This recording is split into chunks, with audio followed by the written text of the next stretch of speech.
All right, so today we're diving into a story, um, one that has political intrigue and true crime. It's the assassination of Kim Jong-nam, and he was Kim Jong-un's half-brother. Yeah. So North Korea's supreme leader's half brother. Exactly. Yeah. We're going to be taking a look at the Case File podcast episode, Case 185, Kim Chol, and the details of this case are pretty wild. I mean, they're stranger than fiction. It really does sound like a spy novel or something like that. Right. But to understand the gravity of what happened, I think we need to first grasp who Kim Jong-nam was and his place in the Kim dynasty. He was the eldest son of Kim Jong-il, and for a time he was considered the likely successor. Right, but things took a turn, though, right? I mean, there was that incident where he tried to enter Japan on a fake passport, Yeah. and it was supposedly to visit Disneyland. Yeah, Disneyland. It seems almost comical, but I imagine the consequences were anything but. Definitely. It was not a laughing matter. Yeah. That incident, along with other reports of erratic behavior, led to him falling out of favor with his father, and he ended up exiled from North Korea. And so this, further solidified his estrangement from the family, and crucially from his half-brother Kim Jong-un, who ultimately inherited the leadership. So we have a complex family dynamic already, and on top of that we have political tension, and this all culminates in that shocking event at Kuala Lumpur International Airport in 2017. Exactly. It was a brazen attack. It was carried out in broad daylight. Two young women, Siti Asia and Wan Ti-hung, approached Kim Jong-nam at a self-check-in kiosk. And according to their later testimonies, they thought they were participating in a prank show. So they smeared a substance on his face, and he died shortly after from VX poisoning. VX poisoning, that's incredibly serious. It's not, just any poison. It's a nerve agent. It's a weapon of mass destruction banned by the UN. So what kind of message were the orchestrators of this assassination trying to send by using such a lethal substance? Yeah, I mean, the choice of VX was definitely no accident. I think it speaks to the calculated brutality of the attack. And it sends a clear message about the lengths to which the perpetrators were willing to go to silence Kim Jong-nam. And I think it's a chilling reminder of the dangers posed by these kinds of weapons, even decades after the Cold War.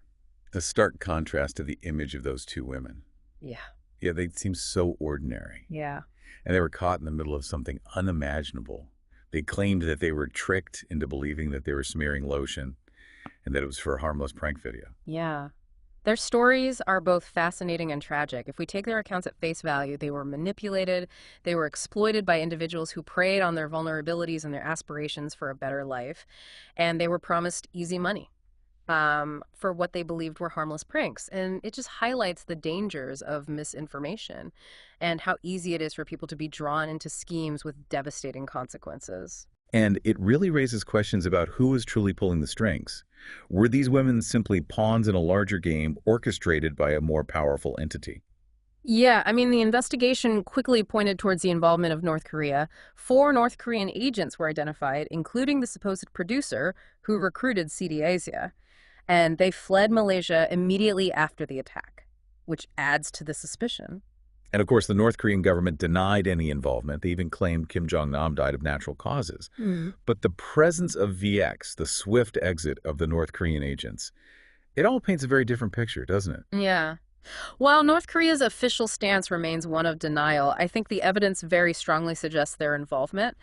And I Yeah. think what's particularly revealing is that this wasn't the first attempt on Kim Jong-nam's life. There were reports of previous attempts, like a shooting in Macau and a planned hit and run in China, Oh, wow. which suggests a sustained effort to eliminate him.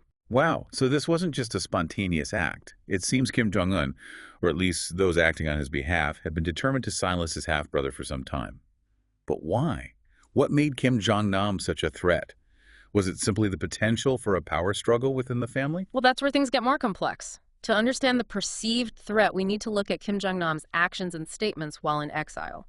He wasn't just living a quiet life away from the regime. He was increasingly vocal in his criticism of his family's rule. Okay, so he wasn't just a disgruntled relative. He was actively speaking out against the regime. Yes. That changes things.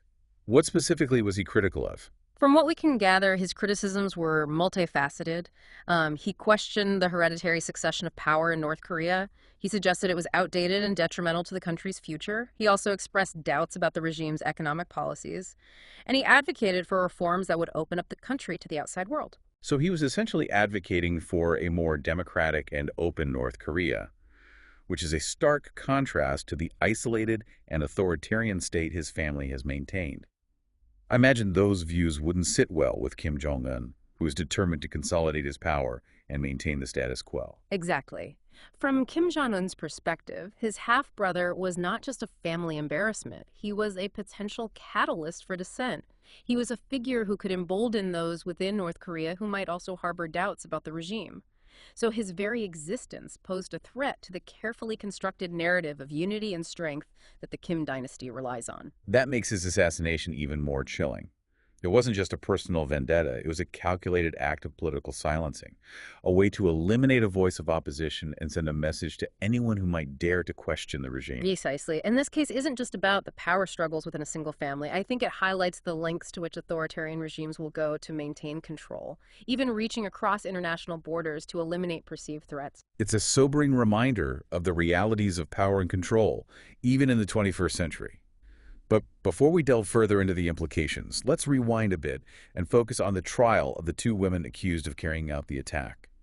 They were facing incredibly serious charges, weren't they? They were. Both Siti Aisyah and Doan Tihung were charged with murder in Malaysia, and that crime carries the death penalty. Right. It was a high-profile case that drew international attention, and it really raised questions about their level of involvement and whether they were truly aware of the deadly nature of the substance that they were handling. That's where things get complicated, right?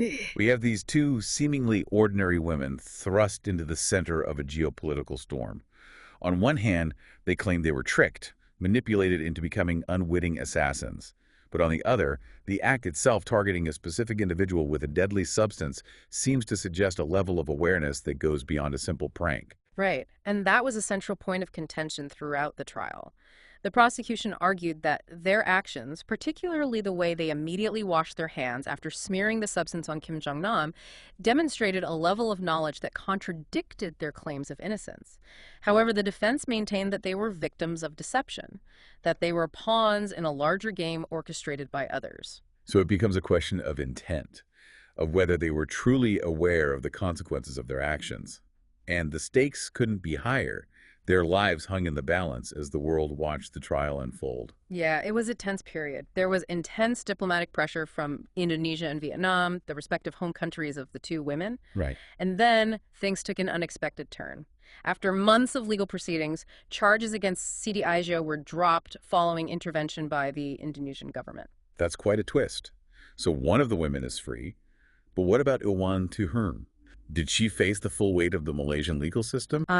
Her case continued for a while longer, but eventually the charges against her were reduced and she too was released. Oh, wow. It was a controversial outcome. Some argued that justice hadn't been fully served. Yeah. After all the masterminds behind the assassination remained at large, they're likely protected by the North Korean regime. It leaves us with a sense of unfinished business, doesn't it? Two women were caught in the crosshairs of a much larger power play, their lives forever altered by an event they may not have fully comprehended. But what about Kim Jong-nam? Before we delve into the lasting impact of this assassination and its global implications, let's take a closer look at the life of the man who became a target. Yeah, his life was anything but ordinary. You know, he was born into a dynasty shrouded in secrecy. He experienced privilege and exile and constant fear for his safety. He was a complex figure who defied easy categorization, a man who sought to break free from the constraints of his family's legacy, but yet remained entangled in its web of intrigue. All right, let's unpack that further. What were some of the key moments and experiences that shaped Kim Jong-nam's life? What made him tick? What were his aspirations and motivations? We'll explore that and more in the next part of our deep dive. Yeah, Kim Jong-nam's life, it was a study in contradictions, you know. He was raised in the lap of luxury and groomed for leadership in one of the world's most secretive and authoritarian states. And yet he seemed to yearn for a different path. It's a fascinating juxtaposition, isn't it? This idea of a man, born into immense power, yet seemingly rejecting the very system that granted him that privilege. What do we know about his early years? What kind of upbringing did he have? Well, details about his childhood are unsurprisingly scarce. Right. The inner workings of the Kim family are very much shrouded in secrecy. Yeah. But what we do know is that he received an elite education both in North Korea and abroad, attending schools in Switzerland and Russia. And so this exposure to the outside world, particularly during his formative years, likely played a role in shaping his worldview, and perhaps sowed the seeds of his later descent. So even in those early years, there were hints that he might not fully embrace, Yeah. the rigid ideology of the regime. And that incident at Disneyland, trying to enter Japan on a fake passport, was that just a youthful indiscretion, or was it a sign of deeper rebellious tendencies? Well, it's hard to say for sure. Hmm. Some analysts view it as a naive blunder, Okay. just a moment of youthful recklessness that ultimately cost him his father's favor.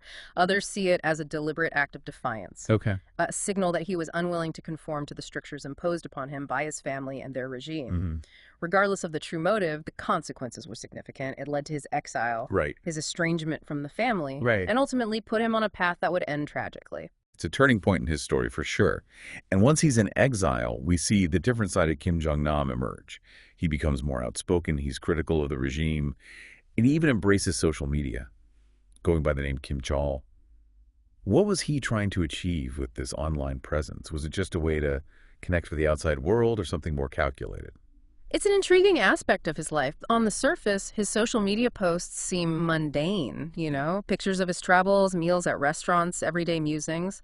But for a man who had lived most of his life behind a veil of secrecy, it was a radical act of self-expression, a Uh, way to present himself to the world on his own terms. So he's carving out a space for himself outside of the confines of the Kim family narrative, but he also used this platform to criticize the regime, didn't he? What kind of impact did those statements have? Yeah, his criticisms, while often veiled, were still significant given his status as a member of the ruling family. He questioned the hereditary succession of power. He expressed doubts about Kim Jong-un's fitness to lead. He also advocated for economic reforms and greater engagement with the international community, which are views that directly contradicted the regime's policies of isolation and self-reliance. It's almost like he was presenting an alternative vision for North Korea, Right, a path not taken. right. Did his words resonate with people inside the country? Did Right. he pose a real threat to Kim Jong-un's grip on power? Well, it's difficult to gauge the impact his statements had within North Korea's tightly controlled information environment. Right. Access to the internet and outside information is extremely limited. Right. And the regime has a powerful propaganda machine that works tirelessly to maintain control over the narrative. Yeah. However, even if his words didn't reach a wide audience within North Korea, his very existence as a dissenting voice, a potential alternative to Kim Jong-un's rule would have been perceived as a threat. That makes sense. Even if he wasn't actively plotting to overthrow his half-brother, the mere possibility that he could become a rallying point for dissent would have been enough to make him a target. Exactly. And there's another layer to the story that adds further intrigue. Okay. Kim Jong-nam's reported connection to the CIA. Right, that's something you mentioned earlier, and is a detail that really caught my attention. What kind of relationship did he have with the U.S. intelligence agency? Was he a full-fledged informant, or was it more of a casual exchange of information? Yeah. The exact nature of their relationship remains shrouded in mystery. Yeah, of course. Some reports suggest he met with CIA agents on multiple occasions, Okay. providing them with insights into the inner workings of the North Korean regime. Interesting. Others suggest his contact was more limited, perhaps involving occasional exchanges of information or tips. Okay. Whatever the extent of their involvement, this connection adds a whole new dimension to the story. It certainly does. It raises so many questions. What kind of information was he providing? Was he motivated by ideology, by a desire to see change in North Korea, or were there other factors at play, perhaps financial incentives or a desire for protection? We may never know his true motivations, but his reported ties to the CIA make his assassination even more complex. Was he targeted solely because of his criticisms of the regime, or did his involvement with U.S. intelligence play a role? Did Kim Jong-un see him as a double threat, a traitor to both his family and his country? It's like something out of a spy thriller. This tangled web of loyalties and betrayals played out on an international stage. And tragically, Kim Jong-nam paid the ultimate price for his actions, real or perceived. But before we delve into the lasting impact of his assassination and its global implications, I want to circle back to those two women, Sidi Asia and Owen Ji-hoon. They were both released, but can they ever truly escape the shadow of this event? Their lives were irrevocably altered by their involvement in this case. They spent years facing a potential death sentence, separated from their families, their reputations tarnished. Even with their freedom, the psychological scars of this ordeal will likely linger. The trauma of being caught in the center of a global incident, manipulated and used as pawns in a deadly game, is not something that can be easily erased. It's a sobering reminder of the human cost of these events. The collateral damage that often goes unnoticed amidst the geopolitical maneuvering and power plays. And it speaks to the broader issue of misinformation and manipulation, particularly in the age of social media, where it's becoming increasingly difficult to discern truth from fiction. Absolutely. The ease with which these women were drawn into this scheme highlights the vulnerabilities we all face in a world saturated with information, much of it unreliable or deliberately misleading. It underscores the need for critical thinking, for questioning the information we consume and the sources we rely on. And perhaps it also raises questions about our own roles in perpetuating misinformation, whether intentionally or unintentionally. We all have a responsibility to be discerning consumers of information and to be mindful of the potential consequences of spreading unverified or misleading content. It's a shared responsibility, for sure. We need to be vigilant, both in protecting ourselves from manipulation and in ensuring that we're not contributing to the spread of harmful narratives. In a world where information is power, the ability to critically evaluate that information is more crucial than ever. So we have this complex tapestry of events. A brutal assassination, likely orchestrated by North Korea, carried out using a banned chemical weapon, and two women caught in the middle, manipulated into playing a role in a deadly game they may not have fully comprehended. But the impact of this event extends far beyond the individuals involved, doesn't it? Indeed. This case shines a light on the brutal realities of the Kim regime, their willingness to eliminate perceived threats, even family members, and their blatant disregard for international law. It also raises questions about the role of the international community, the effectiveness of sanctions, and the challenges of holding powerful actors accountable for their actions. It's a case that forces us to confront uncomfortable truths about the world we live in, the fragility of peace and security, and the constant threat posed by authoritarian regimes and the weapons they wield. And it's a reminder that these issues are not confined to a single country or region. The dangers posed by misinformation, the ease with which individuals can be manipulated, the challenges of holding those in power accountable, these are global concerns that require global solutions. It's a lot to unpack, for sure. And as we move into the final part of our deep dive, I want to shift our focus to the broader implications of this case, the lasting impact it has had, and the questions it raises about the future. What does the assassination of Kim Jong-nam tell us about the state of global security? What are the lessons learned, and what can we do to prevent similar tragedies from occurring in the future? It really makes you think, this case shows a lot about how authoritarian regimes work and how they're ready to take out anyone they see as a threat. But it also shows a global problem, how easy it is for people to be tricked in our world full of information. It makes us think critically and see how spreading stuff without checking can be bad. Yeah, definitely. And as we look at the bigger picture of Kim Jong-nam's assassination, we see how this event casts a long shadow. It affects international relations and makes us wonder about what's next for North Korea. Let's talk about those global repercussions. What kind of impact did this assassination have on the world stage? Well, it immediately increased tensions between North Korea and the rest of the world, especially Malaysia, where it happened. Remember, Malaysia used to be pretty friendly with North Korea, but this messed things up. It led to diplomats being kicked out and a freeze in relations. Right. Malaysia was suddenly in the spotlight. They had to do a thorough investigation. But also be careful with the politics. Did this incident lead to any big changes in how other countries deal with North Korea? It definitely made people see North Korea as a rogue state, a country that does whatever it wants. It led to more sanctions. The UN Security Council made stricter rules to target North Korea's economy. But we've seen before that sanctions don't always stop North Korea. Did this incident make people try new ways to deal with them? It definitely made people talk more about if diplomacy works, and if we need stronger actions to stop North Korea's aggression. Some people wanted more military pressure, while others thought we should keep talking and working with them, even if it's hard. It's a tough situation with no easy answers. And at the center is Kim Jong-un, who seems even more focused on having all the power and controlling the country. What does this case tell us about how he leads and what he wants for North Korea? Well, him getting rid of his own half-brother, a member of his own family, sends a scary message. It shows he's ruthless and will crush anyone who might challenge him. It suggests paranoia and not accepting any disagreement, which is really worrying. And it makes you think about what's next for North Korea. Will we see them become more open?